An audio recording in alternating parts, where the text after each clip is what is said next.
परिवार को लगा ये लूटपाट है। पुलिस को लगा गाड़ी से टक्कर मारा गया है, लेकिन जब पोस्टमार्टम रिपोर्ट से पता चला तो पुलिस भी हैरान थे। रात के 9 बजे श्री गंगानगर की सुनसान सड़क और एक नई शादी का जोड़ा, सब कुछ सामान्य लग रहा था। एक्सीडेंट की कहानी के पीछे छिपा था 7 साल का गुप्त प्रेम संबंध, एक बेसबॉल बैट और वो मफलर जिससे एक टीचर की गला घोटकर जान से मार दिया।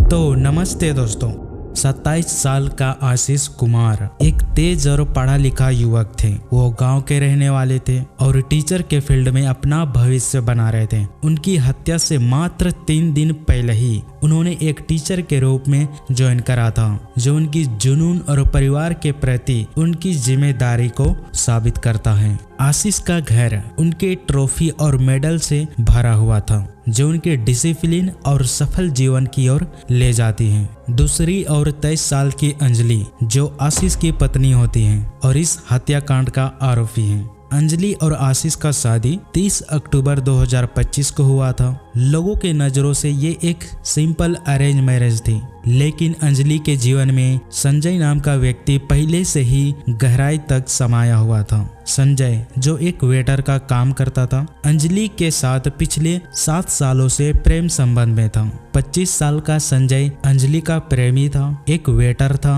और हत्या का मेन आरोपी है। संजय का दोस्त राहुल, जो हत्या में शामिल था। सिद्धार्थ, संजय का दोस्त, हमले में, हत्या में और सबूत मिटाने छिपाने में शामिल था। जांच में साफ पता चला कि अंजलि और संजय का संबंध श्री गंगानगर के एक कॉलेज के पढ़ाई के दौरान शुरू हुआ था। अंजलि के परिवार को इस रिश्ते के बारे में थोड़ा जानकारी थी, लेकिन उन्होंने समाज में क्या कहेंगे इसके खातिर से इसे अनदेखा कर दिया और उसकी शादी आशीष से करवा दी। और ये फैसला एक विनाशकारी का कारण बन गया था। और उस शादी के बाद अंजलि ने पत्नी होने की जिम्मेदारी को स्वीकार करने के बजाय अपने प्रेम संबंध को जिंदा रखने की कोशिश की। वो हमेशा प्रेमी संजय के संपर्क में रह रही थी और उसके साथ आगे जीवन जीने की प्लान बनाने लगी थी। आशीष, जो अपनी नई शादीशुदा जीवन को अपना चुके थे, मगर उधर अंजलि की गलत चाल चलन से बिल्कुल अनजान था। फिर अंजलि ने आगे पढ़ाई करने की मांग की। उसने श्री गंगानगर में एमए करने की बात सामने रखी, जिसका लक्ष्य केवल डिग्री हासिल करना नहीं, बल्कि संजय के साथ हमेशा मिलने रहने का था। आशीष ने इस मांग को माना भी किया था। उसे घर पर ही रहने को कहा था, जिससे अंजलि के मन में अपने पति के लिए गुस्सा और नफरत होने लगी। ये माना करना ही वो कारण था जहां अंजलि ने आशीष को अपने और संजय के बीच रुकावट के रूप में देखने लगी थी और उसे रास्ते से हटाने का फैसला ले। हत्या की योजना कोई अचानक नहीं की गई, बल्कि एक सोची समझी और ठंडे दिमाग से रची गई साजिश थी। पुलिस जांच के अनुसार घटना से लगभग 16 दिन पहले ही अंजलि अपने पति के साथ अपने मायके गई थी और इसी दौरान उसने प्रेमी संजय के साथ मिलकर हत्या को अंजाम दिया गया था।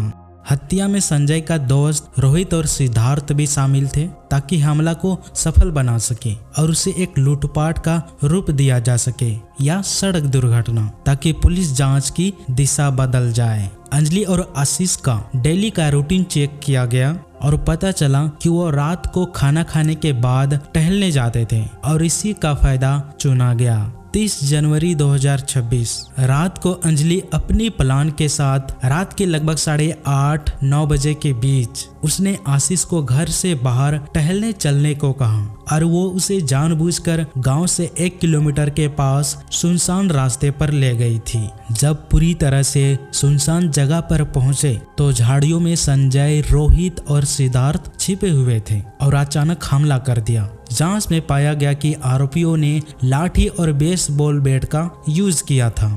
उसके सिर पर पीछे से हमला किया गया था, जिसे वो तुरंत गिर गया था। गिरने के बाद संजय अपने मफलर का यूज करके आशीष का गला घोट दिया गया था। हत्या के तुरंत बाद अंजलि ने आशीष का फोन और अपने सोने के झुमके को संजय को दे दी, ताकि इस लूटपाट के समय की गई हत्या का रूप दे सके।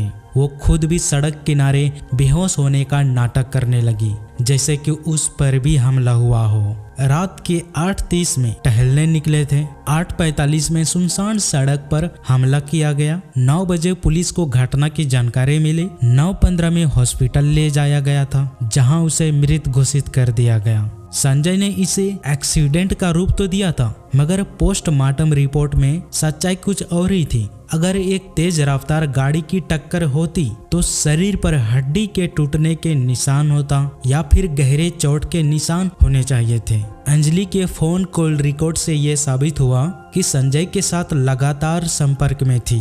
अंजलि से पूछताछ के दौरान मामले की दिशा बदलने की कोशिश की, मगर पुलिस की कड़ी पूछताछ में हिम्मत टूटी और उसने अपना जुर्म स्वीकार कर लिया।